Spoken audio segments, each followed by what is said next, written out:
Bahas seperti apa pentingnya keamanan di era digitalisasi ini serta apa saja fokus Bank BNI untuk tingkatkan layanan digital, kami akan berdiskusi langsung bersama dengan Andena Utama, Vice President e-Banking Division dari Bank BNI. Halo, selamat pagi Pak Andena.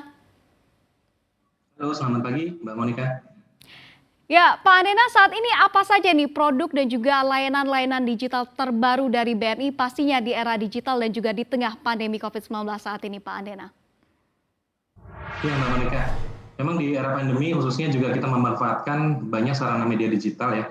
Untuk nasabah personal kami atau nasabah individu, biasanya untuk user PC, laptop, atau tablet, kita biasanya menggunakan internet browser. Sehingga kami solusikan salah satunya adalah BNI Internet Banking. Sedangkan untuk nasabah smartphone, pengguna smartphone dari iOS atau Play Store atau Android, biasanya kita solusikan itu menggunakan layanan yang juga berbasis mobile application, yaitu BNI Mobile Banking. Nah, memang dari BNI Internet Banking dan BNI Mobile Banking, saat ini masih Internet Banking itu usernya sebanyak 2, juta user, 2 juta user, mohon maaf. Kemudian kalau BNI Mobile Banking saat ini sudah mencapai 8 juta user.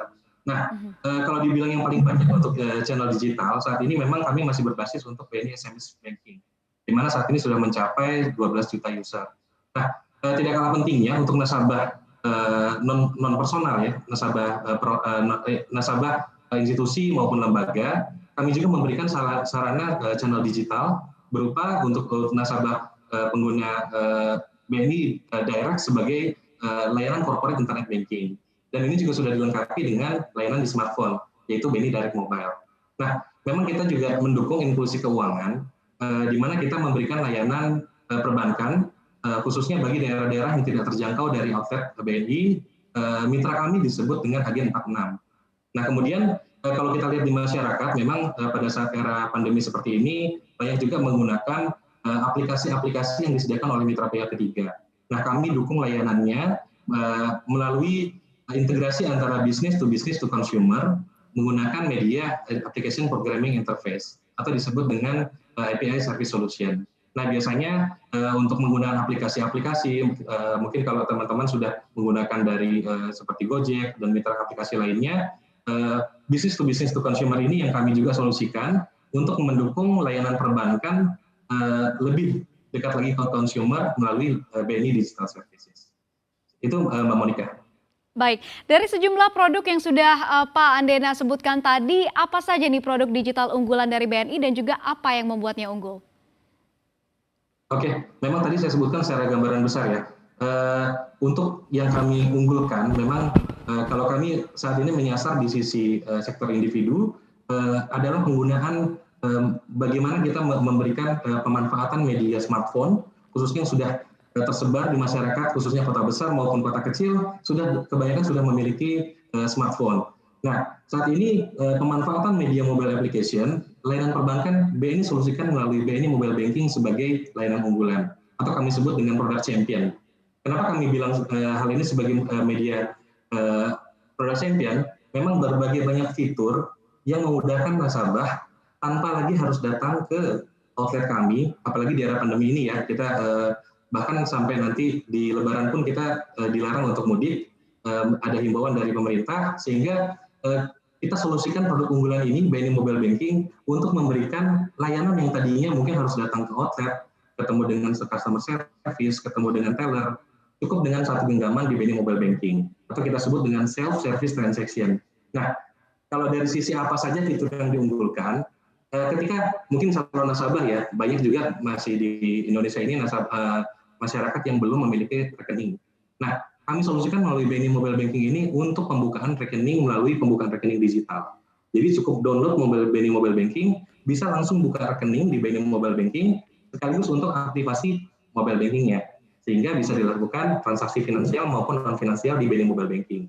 Nah, salah satunya nanti ketika masyarakat dilarang untuk mudik, bagaimana untuk memproses transaksi misalnya tarik tunai nanti untuk di kampung sana ya, kita bisa gunakan juga BNI Mobile Tunai. Jadi nanti ketika user BNI Mobile Banking itu mengirimkan uang tunai untuk THR dan lain-lain, kita bisa menggunakan BNI Mobile Tunai yang dilengkapi juga dengan sarana digital kado. Selain itu ada beberapa juga yang kita unggulkan untuk aktifkan SMS notifikasi bisa langsung melalui BNI Mobile Banking tidak perlu datang ke customer service lagi. Nah, selain itu ada beberapa ya untuk misalkan kemudahan transaksi keamanan yang tadinya misalnya kita untuk ubah PIN kartu debit atau blokir kartu debit ketika ada kehilangan kartu debit itu bisa juga dilakukan dari BNI Mobile Banking langsung. Selain itu yang juga memudahkan untuk nasabah biasanya untuk keperluannya untuk cetak rekening koran atau cetak buku itu bisa dilakukan juga cek bukti transaksi dan mutasi rekening langsung dari BNI Mobile Banking. Itulah Mbak Monik kenapa kita bilang BNI Mobile Banking ini unggul dan jadi BNI product champion kami. Baik, namun tidak dapat kita pungkiri juga Pak Andena bahwa perkembangan digital ini juga diiringi dengan naiknya tingkat kriminal secara digital. Lantas apa nih modus penipuan yang sering dialami oleh nasabah dari BNI sendiri? Oke, memang kalau kita cek ya tahun 2021 dari Badan Sandi Siber Nasional itu sudah hampir sekitar 12,3 juta terdapat ke kasus serangan cyber di Indonesia. Memang kalau dilihat tadi ya dari pengguna user mobile banking maupun SMS banking, kalau kita lihat dari 12, juta minimal satu kali sudah kena serangan cyber kalau kita generalisir. Nah, kalau dibilang apa saja sih modus kejahatan digital yang sering terjadi, memang saat ini ada banyak tipe kejahatan digital yang terjadi di khususnya di perbankan. Di antaranya ada phishing, ada social engineering atau rekayasa sosial. Nah, rekayasa sosial ini yang terakhir yang sering menjadi modus tindak kejahatan digital. Biasanya para pelaku itu mereka sudah memiliki data terlebih dahulu atas profil-profil dari si nasabah pengguna user digital mobile banking misalnya ya. Saat itu si pelaku sudah mengetahui misalkan nomor kartu debit, nomor kartu kredit atau data-data pribadi dari yang bersangkutan. Nah, pelaku itu memanfaatkan data tersebut kemudian menghubungi si calon korban tersebut biasanya berpura-pura dengan sebagai menjadi petugas bank. Nah, biasanya juga disasar itu kepada nasabah-nasabah yang melakukan komplain melalui sosial media. Terkadang ada oknum-oknum yang sebab pelaku kejahatan yang menyerupai sebagai petugas bank, itu berpura-pura sebagai petugas bank menanyakan berbagai jenis informasi ke yang bersangkutan. Nah, ketika sudah mengetahui itu yang bersangkutan, dia melakukan transaksi menggunakan data tersebut. Nah, biasanya dia menanyakan ke yang bersangkutan, calon korban tersebut memanfaatkan menanyakan informasi OTP biasanya. OTP ini merupakan one time password yang berfungsi sebagai salah satunya sebagai PIN ya untuk otorisasi transaksi. Nah, ketika sudah mendapatkan transaksi OTP tersebut, pelaku akhirnya melakukan transaksi online sehingga terjadilah kejahatan digital di mana take over transaksi yang dilakukan oleh si penjahat tersebut sehingga nasabah mengalami kerugian. Itu salah satu modus yang terjadi. Baik, berarti bisa dipastikan begitu ya Pak, BNI dengan mobile bankingnya BNI sudah menggunakan face identification dan juga fingerprint, saya sedang melihatnya saat ini bisa dikatakan cukup aman ya dalam menjaga keamanan transaksi para nasabah pastinya. Betul Mbak Monika.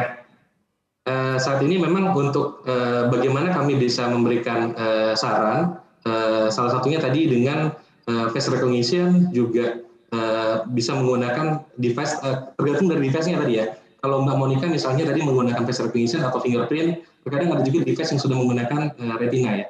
Jadi pada saat ketika login itu sudah menggunakan biometrik langsung. Nah, bagi Anda yang ingin mengikuti berita ekonomi dan juga bisnis, jangan lupa untuk install CNBC Indonesia di App Store dan juga di Play Store.